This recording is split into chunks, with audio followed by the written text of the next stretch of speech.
नमस्कार, ANB news देख रहे हैं आप और मैं हूं आपके साथ पल्लवी राजपूत। बीजेपी ने अपने नए महारथी चुन लिए हैं। जी हां, बीजेपी ने अपनी नई राष्ट्रीय कार्यकारिणी की घोषणा कर दी है। बीजेपी की राष्ट्रीय टीम में एक बार फिर यूपी का दमखम दिखा है। बीजेपी के राष्ट्रीय अध्यक्ष जेपी नड्डा ने यूपी से जिन्हें मौका दिया है उनमें आगामी विधानसभा चुनाव को ध्यान में रखते हुए जातीय समीकरण का भी पूरा ख्याल रखा गया है। कई नए चेहरों को राष्ट्रीय टीम में पहली बार मौका मिला है तो कई पुरानों को बाहर का रास्ता भी दिखाया गया है। जेपी नड्डा ने अपनी टीम में कई नए चेहरों को मौका दिया है। धोरहरा से सांसद रेखा वर्मा को उपाध्यक्ष बनाया गया है, जबकि फतेहपुर सीकरी से सांसद राजकुमार चाहर किसान मोर्चा के राष्ट्रीय अध्यक्ष बने हैं। बस्ती से सांसद हरीश द्विवेदी को राष्ट्रीय मंत्री बनाया गया है। यूपी से सबसे ज्यादा पदाधिकारी बनाए गए हैं। इनमें जातीय समीकरण का खास ख्याल रखा गया है। सबसे ज्यादा चौंकाने वाला नाम पूर्व मंत्री राजेश अग्रवाल का है। कभी यूपी बीजेपी के कोषाध्यक्ष रहे राजेश अग्रवाल अब राष्ट्रीय टीम में इसी पद पर आ गए हैं।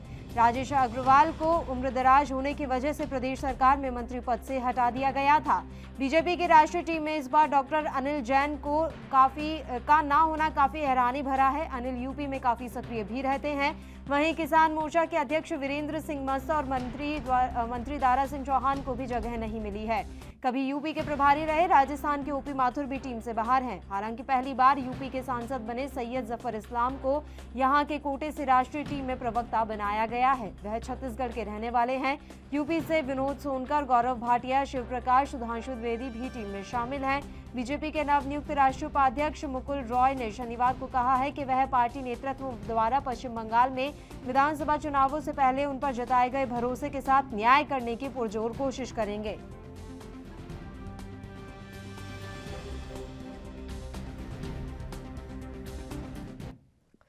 तो बीजेपी पार्टी टीम में बड़ा फेरबदल किया गया है। पार्टी अध्यक्ष जेपी नड्डा ने शनिवार को संगठन में बड़ा फेरबदल करते हुए पदाधिकारियों की नई लिस्ट जारी की है।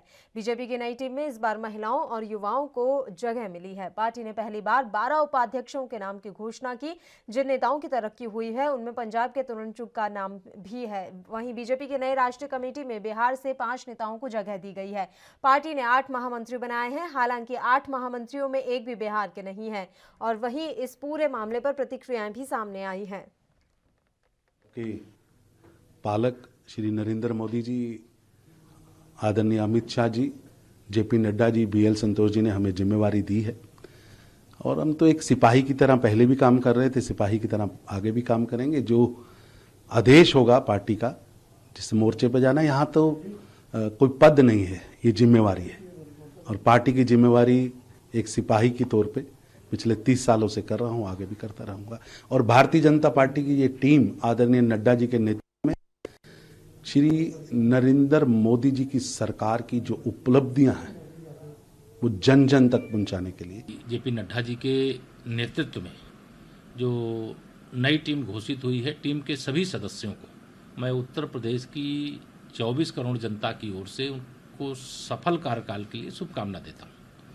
और आज की इस टीम में जिस प्रकार से प्रतिनिधित्व निर्धारित किया गया है, जिसमें उत्तर प्रदेश से 11 लोगों को शामिल किया गया है, ये उत्तर प्रदेश के लिए भी गौरव की बात है।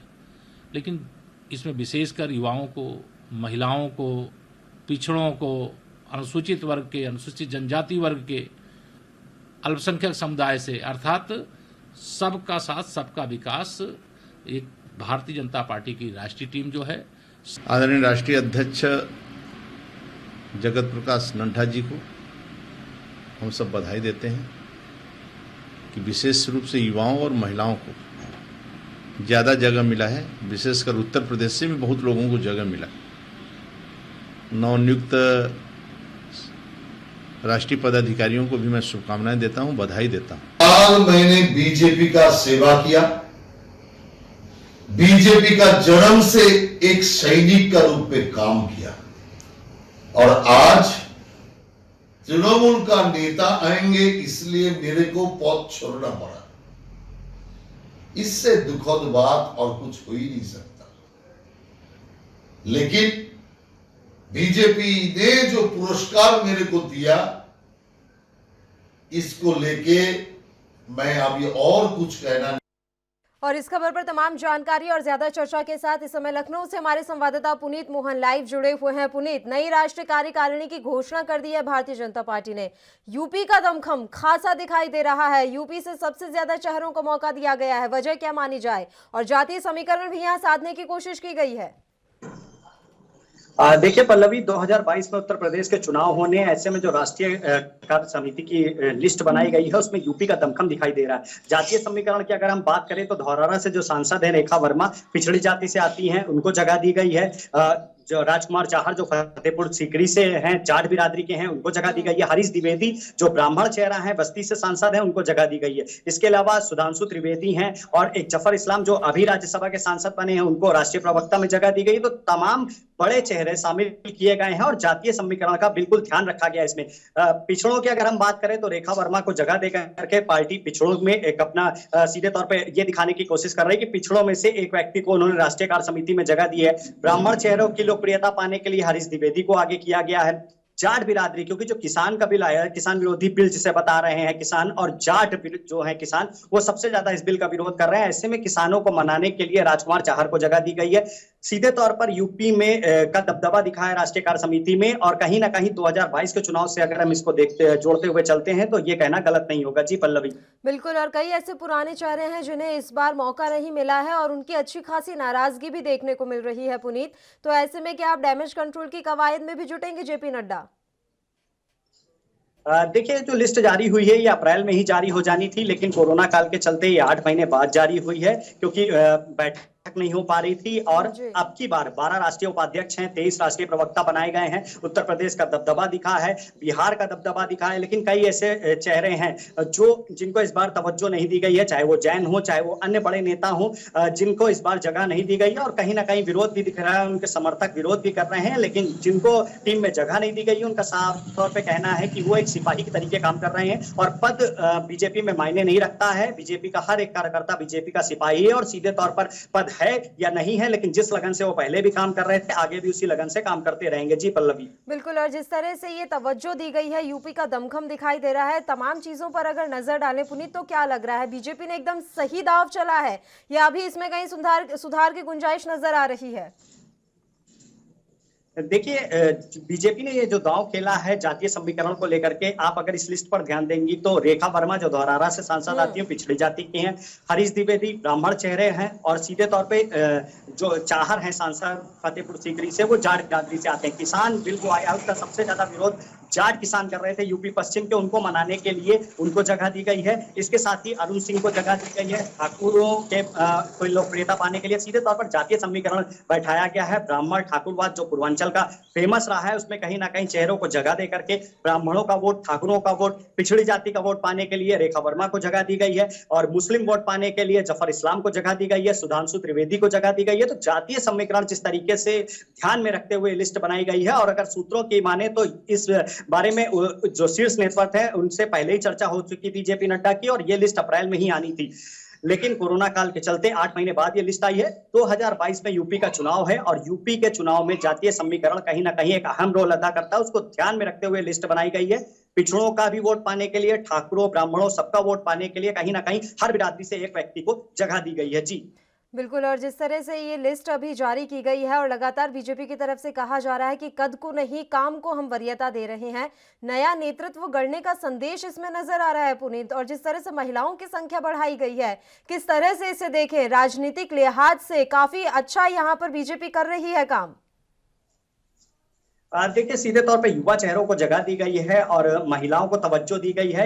2022 के चुनाव में कहीं ना कहीं जो महिला विंग है यूपी बीजेपी का, वो जो अभी से सक्रिय है, खासा अहम रोल अदा कर सकता है। उसको ध्यान में रखते हुए भी कहीं ना कहीं महिलाओं को तवज्जो दी गई है, युवाओं को तवज्जो दी गई है। जो पुराने नेता थे, काफी समय से राष्ट्रीय समिति से जुड़े हुए थे, कार्य समिति से, उनको हालांकि बाहर का रास्ता दिखाया गया है, चाहे वो अनिल कुमार जैन हो या अन्य नेता हो, लेकिन सीधे तौर पर नेताओं में उनके जो समर्थक है उनकी नाराजगी जरूर दिख रही है, लेकिन जिन लोगों को बाहर किया गया उनका साफ तौर पे कहना है वो एक सिपाही के रूप में आगे कार्य करते रहेंगे। देखने वाली बात होगी कि जिस तरीके का जातीय समीकरण बैठाया गया है, पिछड़ों का वोट पाने के लिए, अल्पसंख्यकों का वोट पाने के लिए, दलितों और ब्राह्मणों को लुभाने के लिए, ये 2022 में कितना काम करता है ये आने वाला वक्त बताएगा, क्योंकि इसमें कई चर्चित चेहरे हैं। हरीश द्विवेदी जो बस्ती से सांसद हैं, वो प्रदेश सरकार के खिलाफ ही धरने पर बैठ चुके हैं। रेखा वर्मा की एक विधायक से हाथापाई हो चुकी है, जिसमें प्रदेश की जो समिति है उसको हस्तक्षेप करना पड़ा था। तो विवादित चेहरे भी हैं। ऐसे में क्या ये चेहरे जो हैं ये लोकप्रियता हासिल करने में कामयाब होंगे ये या तो नहीं? आने ये वाला तो वक्त ही 2022 बताएगा। का बिल्कुल पुनीत, आप लगातार हमारे साथ जुड़े रहिए। फिलहाल एक मेहमान इस समय फोन लाइन पर हमारे साथ मौजूद हैं। प्रभात जी राजनीतिक विश्लेषक हैं, तमाम राजनीतिक पहलुओं पर वो हमारे साथ चर्चा करेंगे। प्रभात जी, बहुत बहुत स्वागत है आपका एएनबी न्यूज पर। पल्लवी जी धन्यवाद। बिल्कुल सर, बीजेपी की जो ये नई टीम घोषित हुई है, नई राष्ट्रीय कार्यकारिणी की लिस्ट सामने आ गई है, इसे आप किस तरह से देख रहे हैं? राजनीतिक लिहाज से किस तरह का दाव चला है जेपी नड्डा ने? देखिए, निश्चित तौर पे पल्लवी जी, उत्तर प्रदेश में जिस तरीके से 2022 का विधानसभा चुनाव है, जो मुख्यमंत्री योगी जी के साथ साथ भारतीय जनता पार्टी के लिए बहुत कठिन अग्नि परीक्षा है, क्योंकि जिस तरीके से कांग्रेस की प्रियंका गांधी लगातार उत्तर प्रदेश के अंदर बीच में दौरे करती रही और उन्होंने जमीन से जुड़े हुए कई मुद्दे उठाए और उन्होंने जिस तरीके से भाजपा को विचलित किया और भाजपा ने जिस तरीके से ब्राह्मणों को लेके एक बहुत बड़ी मतलब जो है एक आलोचना होती रही कि भारतीय जनता पार्टी जिस तरह चाल चरित्र और चिंतन की बात करती है, उस ऐसी स्थिति में भारतीय जनता पार्टी का जो वोट बैंक है वो कहीं ना कहीं खिसकता हुआ नजर आ रहा था। तो अब जेपी नड्डा ने जो अपनी नई टीम बनाई है और उसमें जो 11 लोगों को यहाँ यूपी से समायोजित किया है, जिसमें ब्राह्मण वर्ग और हर वर्ग को तरजीह दी गई है और उन्होंने पूर्वांचल, पश्चिम, मध्य सबको लेके एक अपनी जो टीम का गठन किया है, वो सिर्फ यही एक कील कांटे दुरुस्त करने की एक कवायद है, क्योंकि भारतीय जनता पार्टी का संगठन और सरकार ये दोनों के कामकाज जो है कसौटी में कसे जाएंगे और यहाँ लगातार समाजवादी पार्टी, बहुजन समाज पार्टी और कांग्रेस आक्रामक मूड में आ गई है और वो निश्चित तौर पे योगी सरकार को गिरने, कानून व्यवस्था को लेकर गिरने के प्रयास में है। ऐसी स्थिति में ब्राह्मणों का जो वोट बैंक था, जो 12 से 14% ब्राह्मण वोट बैंक उत्तर प्रदेश के अंदर है, उसमें भारतीय जनता पार्टी से जो नाराजगी दिखाई जा रही थी, उसमें सांसद हरीश द्विवेदी को बस्ती से और जिस तरीके से महिला का समायोजन किया गया और ब्राह्मणों को थोड़ा तरजीह दी गई, तो निश्चित तौर पर लेकिन अभी अब ये देखना होगा कि जो इनके पन्ना प्रमुख है, जो भारतीय जनता पार्टी का जो संगठन है, वो क्योंकि संगठन के अंदर गुटबाजी चल रही है। भारतीय जनता पार्टी में यूपी में मंत्री विधायक सब नाराज है सरकार से। ऐसी स्थिति में जो बैलेंस करने का प्रयास जेपी नड्डा ने किया है, तो क्या ऐसी स्थिति में उनके संगठन में जो नाराजगी है सरकार को देख के, वो नाराजगी दूर हो पाएगी कि नहीं हो पाएगी? क्योंकि 2022 का चुनाव भारतीय जनता पार्टी के लिए कठिन अग्नि परीक्षा है। इससे पहले बिहार का चुनाव होने जा रहा है। बिहार में भी भारतीय जनता पार्टी को जेडीयू के साथ जिस तरीके से सीट साझा कर दी है और यूपी एक बहुत बड़ा गढ़ है, जो प्रधानमंत्री का संसदीय क्षेत्र भी है, तो सरकार और संसद के बीच जो तालमेल है वो किस तरह बैठाया जाए, किस तरह जाति समीकरण बैठाए जाए, किस तरीके से कील कांटे दुरुस्त किए जाए, ये सारा प्रयास जेपी नड्डा ने करने का प्रयास किया है अपनी इस नई टीम में। लेकिन अब आने वाले वक्त में ये देखना होगा कि सरकार के कामकाज की जो समीक्षा है, क्योंकि योगी जी से बहुत से विधायक और सांसद नाराज हैं, क्योंकि विधायकों का काम नहीं हो रहा है। जो क्षेत्रीय लेवल पे जो जनता से जुड़े हुए कामकाज होते हैं, वो स्थानीय विधायक, चाहे वो आपके ग्राम पंचायत से लेके और विधायक तक जो कड़ी होती है, तो संसद की जो कड़ी होती है, उस संसद में नाराजगी काफी देखी गई है।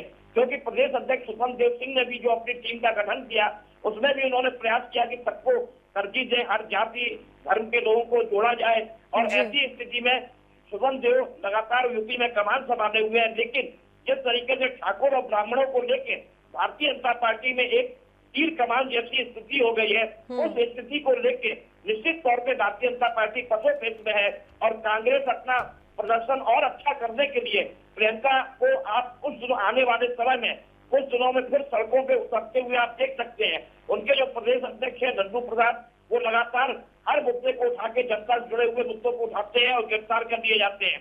समाजवादी पार्टी भी सड़कों पे निकलना चाह रही है। तो ऐसी स्थिति में भारतीय जनता पार्टी की जो नई टीम है, उसके लिए बहुत कठिन अग्नि परीक्षा है।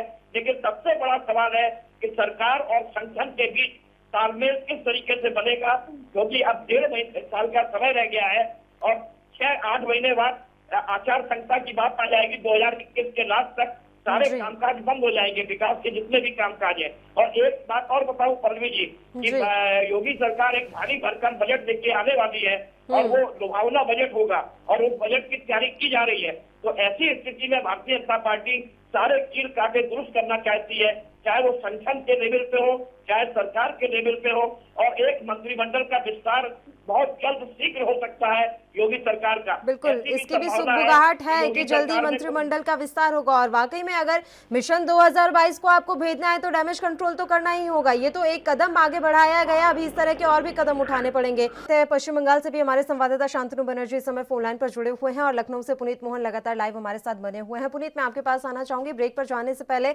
हम बात कर रहे थे कि कुछ ऐसे भी नेता हैं जो विवादित रहे हैं, उनके चेहरे विवादित हैं, उन्हें भी इस नई टीम में जगह दी गई है। मैं आपसे जानना चाहूंगी, जमीनी हकीकत क्या कुछ कह रही है? जो ये नेता है, क्या वो जनता के बीच में अपनी छाप रखते हैं? क्या जनता के बीच इनकी इतनी मजबूत पैठ है कि ये अपनी जिम्मेदारी को बखूबी निभा सके? देखिए पल्लवी, जिस तरीके से लिस्ट बनाई गई है और उत्तर प्रदेश की योगी सरकार के पूर्व मंत्री राजेश अग्रवाल को जगह दी गई है, ताजुब की बात है क्योंकि पहले भी वो प्रदेश सरकार में कोषाध्यक्ष के पद पर थे, उन्हें राष्ट्रीय समिति में जगह दी गई है। हालांकि जो वैश्य समाज है उसका वोट पाने के लिए गौरव भाटिया और राजेश अग्रवाल को जगह दी गई है।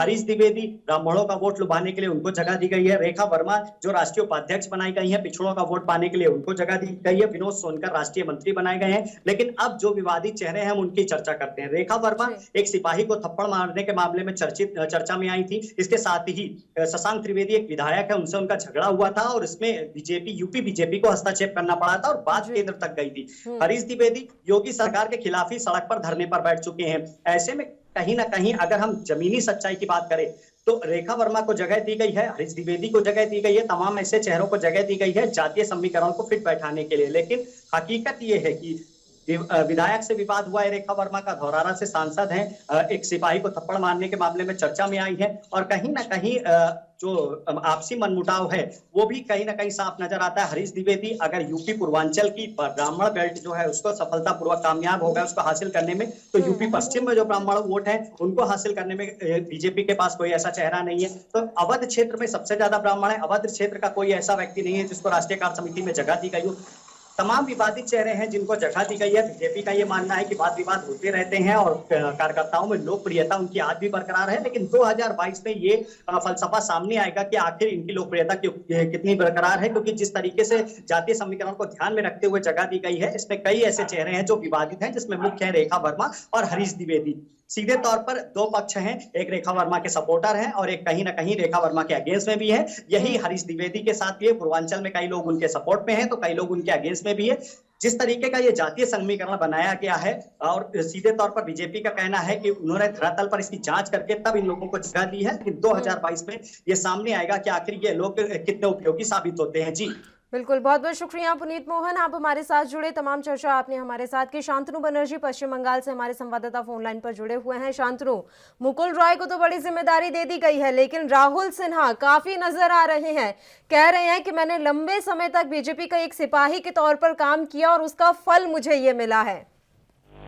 जी बिल्कुल बिल्कुल, जो पल्लवी जो आपने जो कहा है एकदम सही बात है, क्योंकि सबसे बड़ी बात क्या है, जो कई दिनों से मतलब कई महीने से कि पश्चिम बंगाल का आम जनता तथा खुद तृणमूल कांग्रेस का हैवीवेट का जो नेता लोग है वो सिर्फ यही टिप्पणी करके कर रहे थे कि करीब मुकुल राय जब तृणमूल छोड़ के गया है और उसके बाद जब भाजपा में मतलब ज्वाइन किया है, लेकिन उसके बाद भी मुकुल राय को मतलब कोई पद नहीं मिल रहा है, कोई क्षमता मतलब केंद्रीय सरकार की ओर से सभापति का से जब आविष्कार था कोई भी मतलब उसको कुछ नहीं मिल रहा था। तो इसके अभी जो मतलब फिलहाल पश्चिम बंगाल में जो देखने को मिला है ये सबसे बड़ी सवाल सामने खड़ा हो गया खुद को, क्योंकि तृणमूल ने आप देखिएगा जब 2009 अगर हम पिछले मतलब कई साल पिछले अगर जाएंगे तो 2009 का जो विधानसभा चुनाव था जो लेफ्ट फ्रंट का था 30.08% और खुद तृणमूल का था 38.93%, मतलब ज्यादा वोट स्विंग करके आया था तृणमूल में। इसका जो कारीगर था वो है मुकुल रॉय।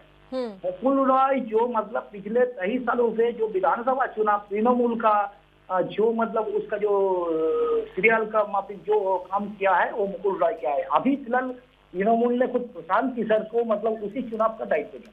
तो सबसे बड़ी बात है भाजपा ने अभी जो किया है सिर्फ 2021 का उन लोगों को सिर्फ यही टारगेट है कि पश्चिम बंगाल में किसी भी हालत से मतलब भाजपा का ही सरकार बनाना होगा, इसीलिए वो सिर्फ मुकुल रॉय उसके साथ साथ आपका अनुपम हजरा ये दोनों के मतलब पूरा चुनाव के लिए मतलब दायित्व दे दिया। लेकिन इसके बाद भी राहुल सिन्हा ने जो कह रहे हैं, ये राहुल सिन्हा के सीधे तौर से यही कह रहे हैं कि मुकुल रॉय और अनुपम हाजरा और इसके साथ साथ राजू बिष्ट जो संपादक दिल्ली दार्जिलिंग क्षेत्रों का जो सांसद है उसको भी दायित्व दिया। लेकिन राहुल सिन्हा का सिर्फ यही कहना है कि जो लोग बाहर से, मतलब बाहर कोई दूसरा पार्टी से, कोई तृणमूल से, कोई कांग्रेस से, कोई सीपीएम से आता है, उसका भारी मतलब बहुत बड़े पद मिल जाता है। लेकिन हम लोग इतना मतलब 40 साल हो गया इस दल के साथ है, अभी भी कोई पद नहीं मिला। लेकिन राहुल सिन्हा को तो ये समझ में मतलब रखना चाहिए, ये भी ध्यान में रखना चाहिए। किसी दिन राहुल सिन्हा भी कुछ पश्चिम बंगाल का सभापति थे। राहुल सिन्हा मतलब कई दिनों से अपना पूरा देश का सर्वभारतीय संपादक थे। तो अभी जो राहुल सिन्हा बोल रहे हैं, लेकिन उसके ऊपर कोई ध्यान नहीं देगा शायद बीजेपी का, क्योंकि बीजेपी नहीं, शांतनु आपकी बात से पूरी तरह से सहमत हूं मैं, लेकिन सवाल यह है कि राहुल सिन्हा काफी लंबे समय से काम कर रहे हैं, पश्चिम बंगाल की राजनीति का काफी उनको नॉलेज भी है, अच्छी खासी जानकारी वो रखते हैं। ऐसे में बड़े नेताओं को और चर्चित नेताओं को दरकिनार कर देना, क्या ये सही है? देखिए, ऐसा नहीं है कि राहुल सिन्हा अब इसके बाद पार्टी छोड़ देंगे, लेकिन बगावत का एक सुर भी हम देख सकते हैं कि चुनावों में किस तरह से भारी पड़ जाता है।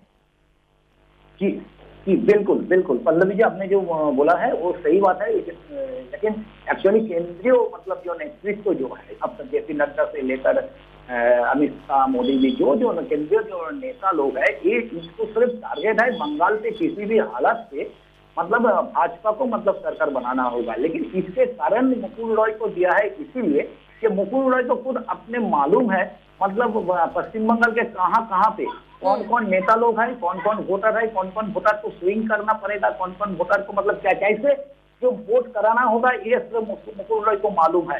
क्योंकि कई सालों से हम देखा है 2009 के बाद अभी तक मतलब मुकुल रॉय जैसी वोट किया है पश्चिम बंगाल में ये तृणमूल का, और इतना ज्यादा सीट भी दिलवाया। जैसे 2016 में पिछला बार आप देखेंगे तो 294 सीट के अंदर 211 सीट मिल गया था टीएमसी का, उसी समय मुकुल रॉय का। उसी समय राहुल सिन्हा खुद पश्चिम बंगाल का सभापति थे। लेकिन अभी जो सवाल सामने आ रहा है, इसमें वोट के लिए मुकुल रॉय को अभी भी पश्चिम बंगाल के जो एक मतलब सभापति का जो सर्वभारतीय नहीं, बिल्कुल काफी अच्छी खासी रणनीति के तहत मुकुल रॉय को इतनी बड़ी जिम्मेदारी दी गई है। हमारे पास समय की कमी है, इसलिए शांतनु आपको रोक रही हूँ। धन्यवाद, तमाम जानकारी आपने हम तक पहुंचाई। तो बीजेपी ने अपने नए महारथियों की घोषणा कर दी है। राष्ट्रीय कार्यकारिणी की टीम में यूपी का दमखम खासा दिख रहा है। देखने वाली बात रहेगी कि जो ये नई टीम है आने वाले समय में क्या कुछ कर दिखाती है। और इसी के साथ इस बुलेटिन में इतना ही। मुझे दीजिए इजाजत। देश प्रदेश की तमाम ताजा और अहम खबरों के लिए आप देखते रहिए ANB न्यूज। नमस्कार।